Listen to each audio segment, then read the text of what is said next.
Hoje vamos terminar esta caminhada juntos através dos milagres de Jesus. Depois iremos falar de outras coisas que vamos encontrar também aqui no Evangelho de João. Mas hoje vamos falar do 7º sinal que João escolheu e que tem a ver com a ressurreição de Lázaro. É tão interessante.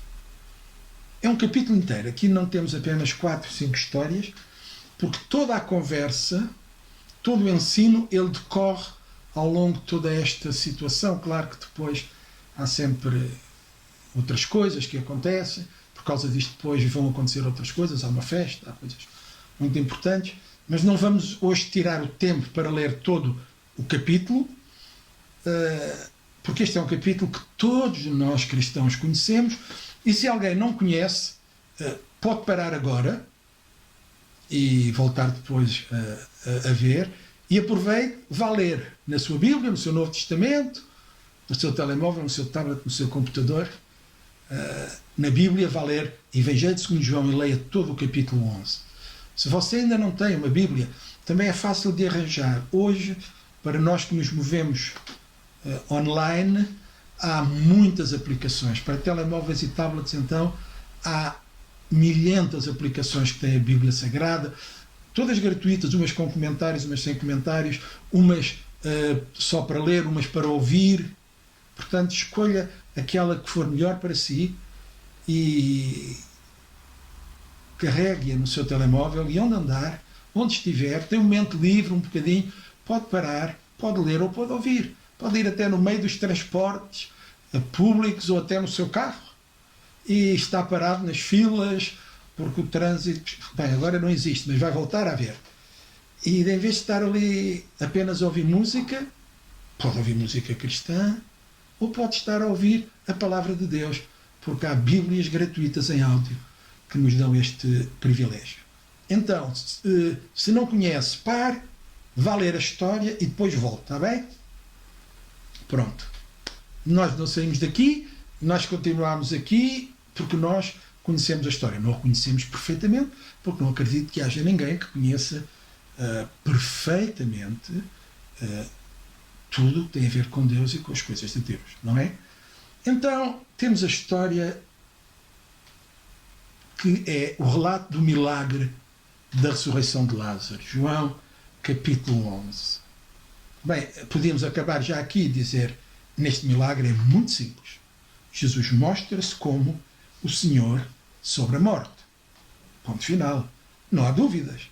Aquele homem estava sepultado há 4 dias, portanto já estava morto pelo menos há 4 dias, e o corpo é um caminho normal, todos nós sabemos isso, o corpo entra em decomposição, as células do nosso corpo, porque não são alimentadas, porque o oxigênio já não circula através do sangue, começa tudo a morrer e a degradar-se, não é? Não há problema em admitir isto. Pessoa sepultada, morta e sepultada há 4 dias, já está a entrar num processo irreversível de decomposição. E este é o pano de fundo que nós temos que perceber para entender aquilo que de extraordinário Jesus vem fazer aqui. A história diz-nos que ele estava longe de Betânia, recebeu o aviso de que Lázaro e o seu amigo estavam mortos. Lázaro, amigo, porque quando Jesus passava por Betânia, Jesus ficava em casa de Lázaro. Jesus gostava muito dele e da sua família. Eles viviam sozinhos, 2 irmãs e um irmão. Lázaro era o cabeça de casal, era o suporte da família, no sentido em que naquela cultura mulheres sozinhas tinham muito pouco valor e pouca honra. Elas precisavam do homem para ser como que a cabeça no lar, para lhes dar a honra que elas precisavam. E a verdade é que, e aqui no texto nós vemos isto muito bem, a verdade é que quando Lázaro morre, elas ficam aflitas. Em primeiro lugar porque era o seu irmão, estava muito doente, e elas fazem aquilo que todos nós devemos fazer. Elas voltaram-se para Jesus. Só que Jesus não estava perto, estava longe. Hoje, isso não teria feito qualquer problema. Porque sendo Ele Deus onipresente, Ele está comigo aqui. Eu estou a fazer esta gravação na presença de Deus e com Deus ao meu lado. Tu que estás a ouvir na presença de Deus e com Deus ao teu lado. Quando Jesus estava aqui não era assim. Ele estava limitado. Esta era uma das suas, praticamente a sua única limitação. Como homem, ele estava num lugar de cada vez. Então elas mandaram-no chamar, e aqui é que começa a parte estranha, ele não veio. Ele disse, esperemos decidiu. Nem disse aos outros apóstolos. Passados 2 dias é que ele disse, olha, recebi um recado a dizer que Lázaro, o nosso amigo, estava doente e agora já dorme. Então vamos lá ter com eles. E eles ouviram já dorme e não entenderam, não perceberam que ele tinha adormecido, isto é, morrido, em termos físicos. Eles disseram, então vamos lá acordá-lo, vamos ter com eles. Eles sabiam que era difícil, eles sabiam que iria haver problemas, eles sabiam que Jesus, ao voltar para a zona de Jerusalém, iria estar debaixo do olho dos sacerdotes, dos escribas, do sinédrio. Eles perceberam que havia problemas e eles disseram, bem, se ele vai sofrer, vamos nós sofrer também com ele. Não é isso que importa. O que importa é que Jesus voltou e, pelo que nos dá a perceber, Jesus estava longe e quando ele chegou, Lázaro já está sepultado há 4 dias. A primeira coisa que acontece é que Marta, uma senhora muito prática, muito pragmática com as coisas, mas que aqui, como nós vemos, também tinha fé em Jesus, porque muitas vezes diz-se que Maria que era a verdadeira crente e que Marta era uma pessoa que dava prioridade a muitas outras coisas. Não, Marta era muito prática e ela, às vezes, por causa desse feitio prático, podia cometer alguns erros. Mas a verdade é que tudo ficou lá no velório, as pranteadoras continuaram a chorar, a fazer o seu pranto, Maria estava com elas, porque tinha que fazer durante aqueles X dias, aquele choro, aquela lamentação própria, as carpideiras estarem lá a chorar.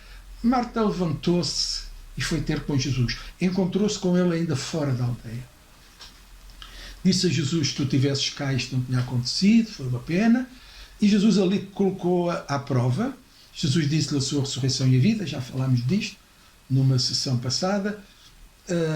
Quem crê em mim, a morte, nem a física, nem a espiritual, são irremediáveis, pelo contrário. Eu vim para vos dar vida. Crês tu isto? E Marta diz, olha, não compreendo muito bem toda a teologia envolvida no assunto, e isto é importante, guardemos isto. Mas eu creio que tu és o Cristo, o Filho de Deus. Porquê é que é importante guardar isto? Porque às vezes há pessoas que antes de orarem por nós e de dizerem alguma coisa, querem quase obrigar-nos a ler a Bíblia, a fazer isto, a fazer aquilo. Primeiro temos que conhecer Jesus como Senhor, como Salvador, só depois é que não. O importante é que eu saiba quem Ele é. Ele é Jesus, o Filho de Deus. Ainda não sei muito acerca dele. Olha, depois de 57 anos com Ele, ainda há tanto que eu preciso de conhecer, ainda conheço tão pouco acerca dele. Se eu tivesse primeiro que perceber tudo, todas as implicações, todas as maneiras como Deus opera, como faz, porque faz, tudo o que está ali, olha, não teria cabeça para entender e perceber tudo isso. Eu chego a certo ponto e tenho que dizer, Senhor, olha, não entendo mais, mas aceito, é o teu plano, é a tua vontade, é o teu amor, é a tua justiça, não importa. O que importa é que ela disse, não entendo tudo, mas creio que tu és o Filho de Deus. Isso bastava. Basta para mim que eu creia em Jesus. Mas ainda não o recebi como Salvador, ainda não fiz isto, ainda não disse aquilo, ainda não fiz não sei quantas declarações de fé, ainda não desci às águas, não importa. Se eu querer, Ele vai fazer.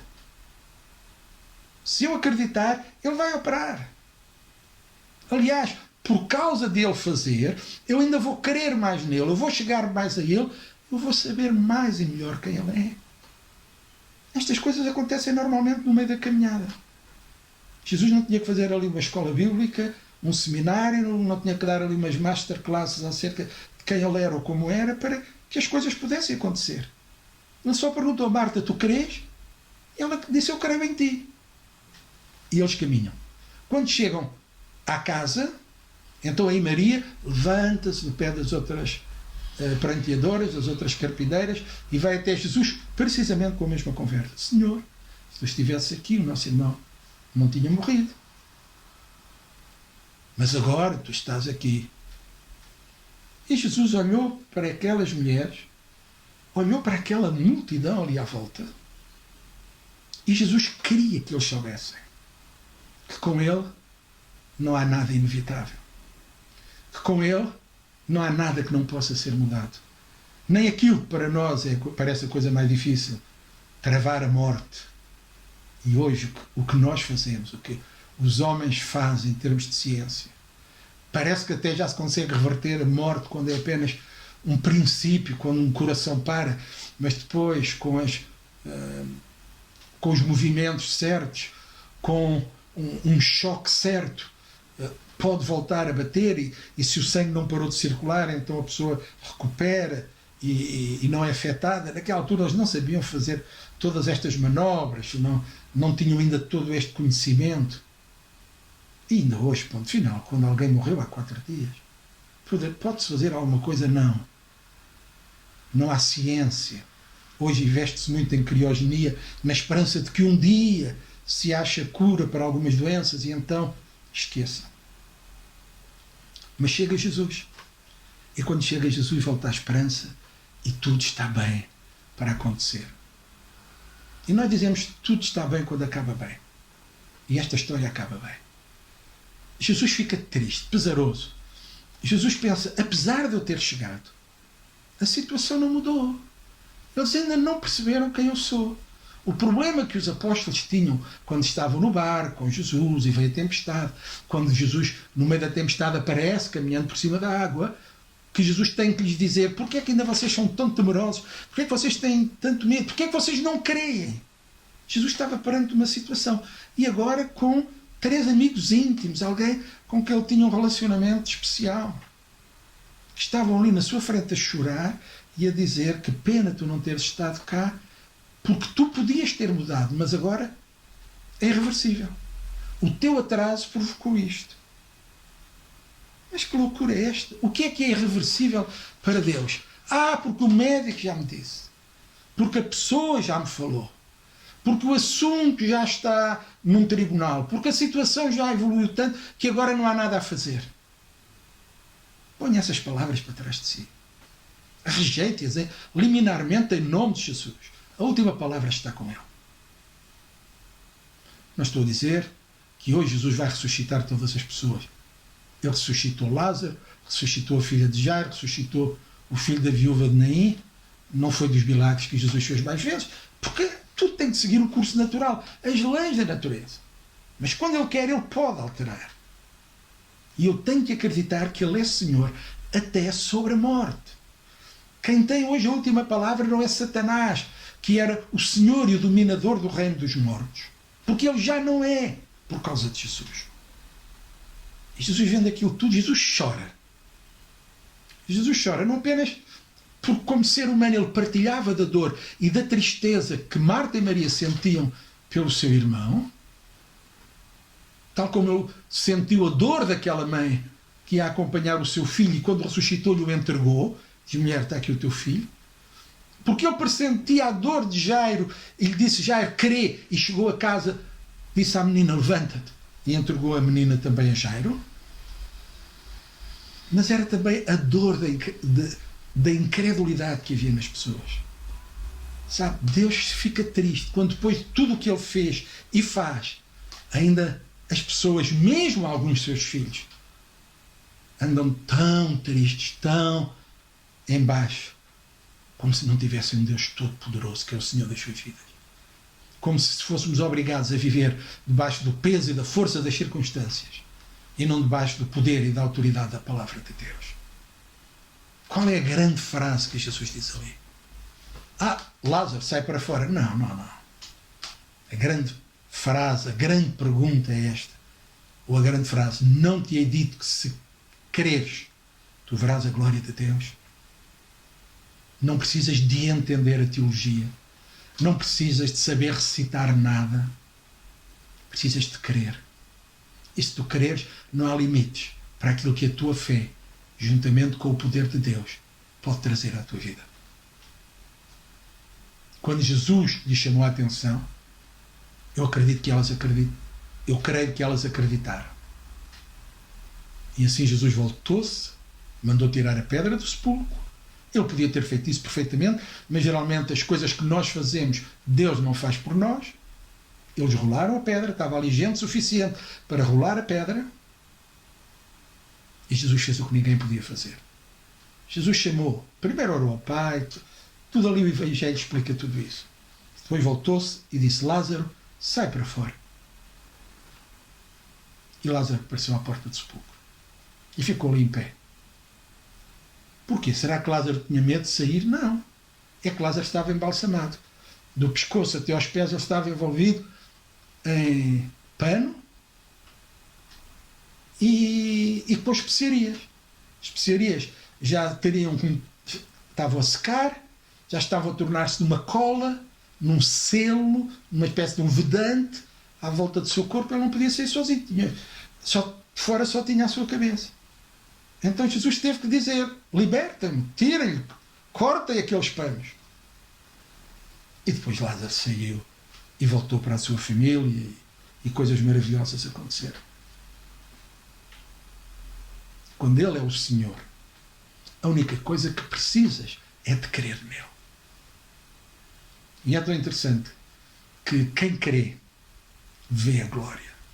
Quem crê recebe a vida eterna. Se João escolheu estes sinais para nos levar a crer, sem dúvida, eu creio num Jesus que é Deus. Eu creio num Jesus que é Senhor absoluto. Eu creio num Jesus para o qual não há limitações. Eu creio num Jesus que é poderoso e, mais do que isso, irá fazer cumprir na minha vida o seu propósito.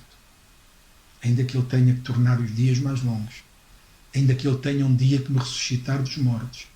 Ainda que Ele tenha que fazer um milagre que nunca foi feito. Mas Ele pode fazê-lo. Não importa. Importa em quem tu crês. Eu creio em Jesus. Eu creio em Deus. Não creio numa religião. A minha fé não está posta em nenhuma religião, em nenhum conjunto de regras, em nenhum pregador famoso, em nenhum evangelista famoso, ou alguém quem Deus usa tremendamente em cura divina, porque essas pessoas existem.